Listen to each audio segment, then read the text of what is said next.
प्रिय विद्यार्थियों, आज हम स्नातकोत्तर उत्तरार्ध संस्कृत के चतुर्थ प्रश्न पत्र में निर्धारित कारक प्रकरण के कतिपय सूत्रों का अध्ययन करेंगे। पंचमी विभक्ति का अध्ययन हमारे द्वारा किया जा रहा था।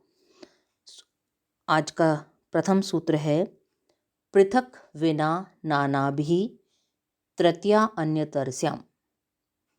वृत्ति है आपकी एभि योगे, इनके साथ योग होने पर तृतीया स्यात्, तृतीया विभक्ति होती है।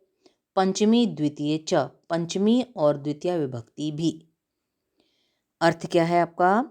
पृथक विना और नाना के योग में विकल्प से तृतीया विभक्ति होती है तथा पक्ष में पंचमी और द्वितीय विभक्ति भी होती हैं।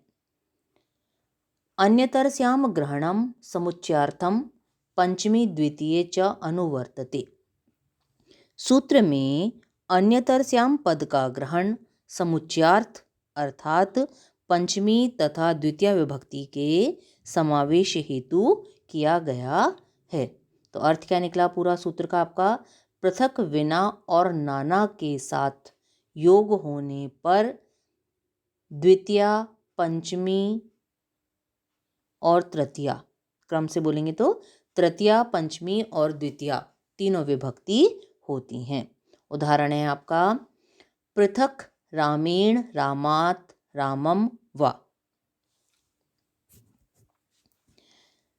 तो देखिए यहाँ पृथक के योग में उपर्युक्त सूत्र से राम पद में तृतीया, पंचमी और द्वितीया विभक्ति का प्रयोग करने पर क्रमशः रामेण, रामात् और रामम पद प्रयुक्त होगा।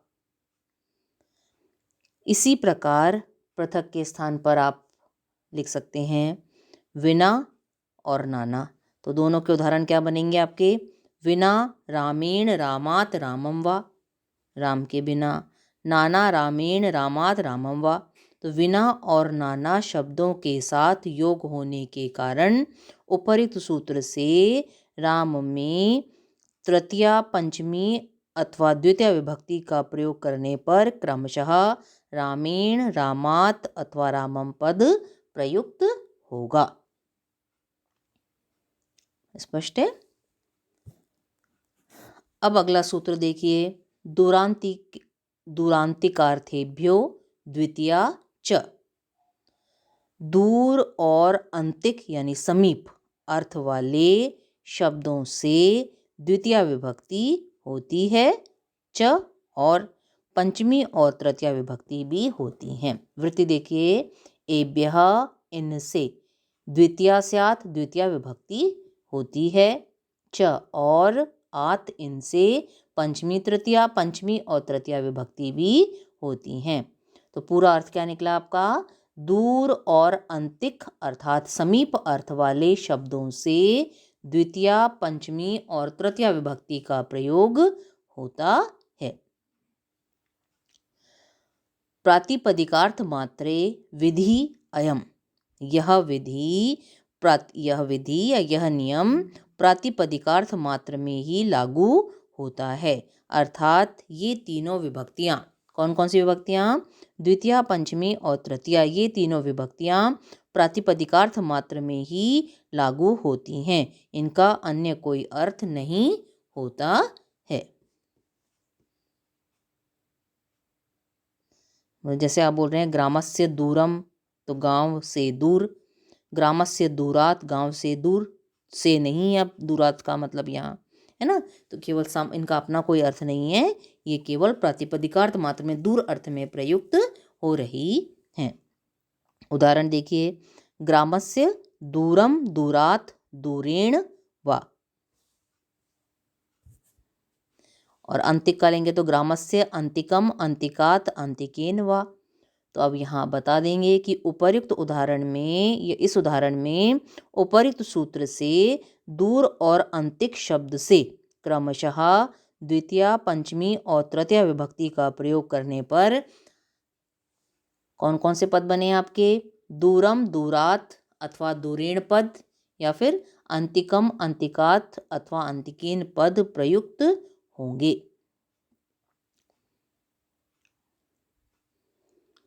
एक विशिष्ट बात यहाँ कह रहे हैं आप, देखिए आवृत्ति में असत्ववचनस्य इति अनुवृत्ते ने है, तो यहाँ पर असत्ववचनस्य पद की अनुवृत्ति होगी। इस सूत्र में जब हम इसकी व्याख्या करेंगे तो असत्ववचनस्य पद का भी प्रयोग करेंगे। तो उसका क्या अर्थ हुआ कि किसी द्रव्य के विशेषण के रूप में प्रयुक्त न होने पर ही दूर और अंतिक शब्दों से द्वितीया, पंचमी अथवा तृतीया विभक्ति का प्रयोग किया जाएगा। यदि किसी द्रव्य के विशेषण के रूप में दूर या अंतिक शब्द का प्रयोग होता है तो इनमें इस सूत्र से द्वितीया, पंचमी अथवा तृतीया विभक्ति नहीं होगी, अपितु नियमानुसार प्रथमा विभक्ति का प्रयोग किया जाएगा। जैसे अदूरः पंथा, जैसे दूरः पंथा। तो यहाँ कहते हैं कि यहाँ नियमानुसार पंथा के विशेषण के रूप में प्रयुक्त होने के कारण दूरः में द्वितीया, पंचमी अथवा तृतीया का प्रयोग न करके नियमानुसार प्रथमा का प्रयोग किया है। द्रव्यवाची पंथा के विशेषण के रूप में प्रयुक्त होने के कारण दूरः में द्वितीया, तृतीया अथवा पंचमी का प्रयोग न करके नियमानुसार प्रातिपदिकार्थ, लिंग, परिमाण, वचन मात्रे प्रथमा से प्रथमा का प्रयोग किया गया है। क्यों? क्योंकि जब आपके विशेष्य में पंथा में प्रथमा है तो दूरः में भी आप प्रथमा ही लगाएंगे। स्पष्ट है? तो पूरे सूत्र का क्या अर्थ निकला आपका? दूर और अंतिक अर्थ वाले शब्दों में द्वितीया, पंचमी और तृतीया विभक्ति का प्रयोग किया जाता है, किंतु यह नियम केवल तभी प्रवृत्त होता है जब ये विभक्तियां प्रातिपदिकार्थ मात्र में प्रयुक्त होती हैं। इनका अपना कोई अर्थ नहीं होगा। यदि ये किसी द्रव्य के विशेषण के रूप में प्रयुक्त होंगी तो इनमें द्वितीया, पंचमी अथवा तृतीया का प्रयोग न करके नियमानुसार विशेष्य के अनुरूप विभक्ति का प्रयोग हम इसमें करेंगे ना। तो उदाहरण उन्होंने बता दिया यहाँ पर, ग्रामस्य दूरम, दूरात, दूरेण वा, और अंतिका बता दिया इन्होंने, अंतिकम, ग्रामस्य अंतिकम, अंतिकात, अंतिकेन वा।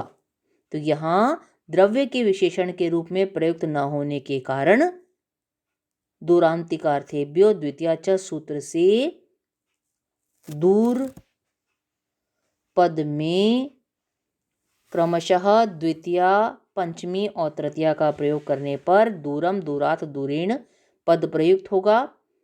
और इसी प्रकार बता देंगे कि यहाँ द्रव्य के विशेषण के रूप में प्रयुक्त न होने के कारण अंतिक पद में उपरित सूत्र से क्रमशः द्वितीया, पंचमी और तृतीया का प्रयोग करने पर अंतिकम, अंतिकात और अंतिकेन पद प्रयुक्त होगा।